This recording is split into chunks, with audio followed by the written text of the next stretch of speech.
அண்மை செய்தி.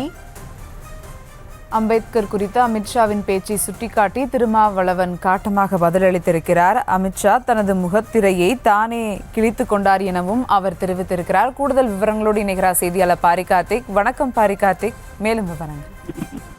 உள்துறை அமைச்சர் அமித்ஷாவினுடைய அம்பேத்கர் குறித்த பேச்சுக்கு தொடர்ச்சியாக தமிழ்நாட்டு தலைவர்கள் கண்டனம் தெரிவித்துள்ளார்கள். அதன் அடிப்படையிலே விடுதலை சிறுத்தைகளுடைய கட்சி தலைவர் திருமாவளவன் தற்போது கூறியிருக்கக்கூடிய கருத்தில் புரட்சியாளர் அம்பேத்கர் அவர்களை பற்றி நாடே பேசுகிறது என்பதை சாவர்கரின் வாரிசுகள் எப்படி பொறுத்துக் கொள்ள முடியும் என்றும் எவ்வளவு வயிற்றெரிச்சல் இருந்திருந்தார் என்பதை இப்படி வெளிப்படுத்தியிருக்கிறார் என்றும் தெரிவித்திருக்கிறார்.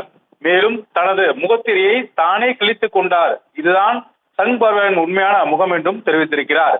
மேலும் அரசியலமைப்பு சட்டமும் புரட்சியாளர் அம்பேத்கரும் தான் அவர்களின் உண்மையான எதிரிகள், இதனையே விடுதலை சிறுத்தைகள் தொடர்ந்து நாங்கள் அம்பலப்படுத்தி வருகிறோம் என்றும் சங் பரிவாரின் புரட்சியாளர் அம்பேத்கரை போற்றுவதெல்லாம் எளிய மக்களை ஏய்க்கும் செயல் என்றும் அவர் தெரிவித்திருக்கிறார்.